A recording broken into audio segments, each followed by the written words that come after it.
Hello, welcome to Đồng Nai Radio and Television Station. Here comes the news today.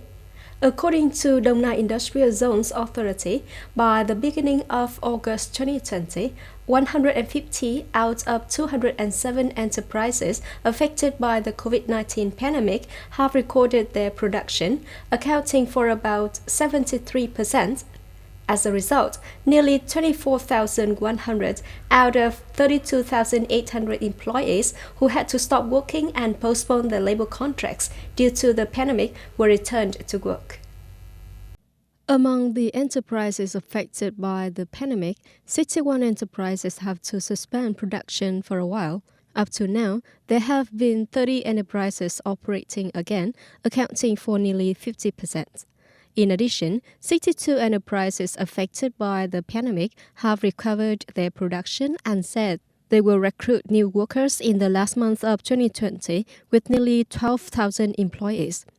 Enterprises affected by the COVID-19 pandemic in the province belong to many different industries such as footwear, textiles, wood products, textile fibers, and electronics. However, according to the survey, enterprises in the industry of manufacturing electronic components, electrical equipment has the highest recovery rate, with 92% of affected businesses have recovered their production and business activities.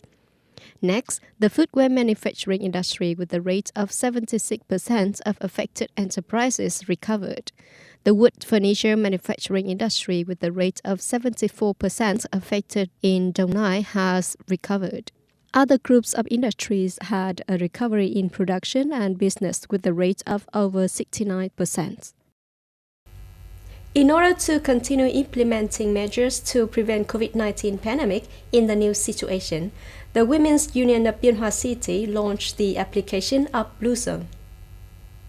The Women's Union of Biên Hòa City has launched an application of electronic mask on smartphones, Blue Zone, in order to help the sector function in controlling the tracking of COVID-19 cases in the community. In the coming time, the Women's Union at work, commune and market facilities will continue to propagate and support women, especially elderly women, to install this application on smartphones. Before that, the Federation of Labor Biên Hòa City also launched the whole city employees and workers.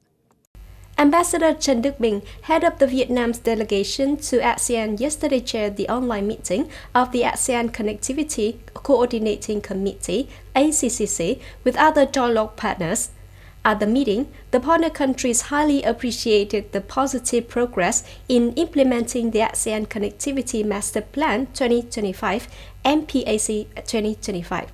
Although many projects have encountered difficulties in the context of the COVID-19 pandemic, the meeting emphasized the need to strengthen coordination and connectivity between the MPAC 2025 and a number of partners' connectivity initiatives, as well as strengthen the concrete implementation of the declarations between ASEAN and its partners adopted in 2019. Over the past few days, China has continuously taken steps of concern in the South China Sea. A source from Chinese military said the country had just fired 2 anti-ship ballistic missiles from Qinghai and Zhejiang into the East Seas.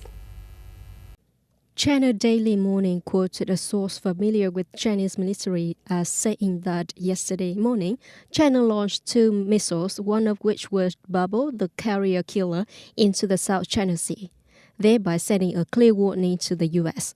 One of the 2 missiles, the DF-26B, was launched from Qinghai province in northwest China, while the other, the DF-21D, was launched from eastern China Zhejiang province. According to the source, both missiles were launched in the area between Hainan province and the Paracel Islands. The move comes from a day after China said a U.S. U-2 spy plane had entered the no-fly zone without authorization during a naval exercise to fire live ammunition in the Bohai Sea off the northern coast of this country. That's all for the news today. Thank you for joining us and goodbye.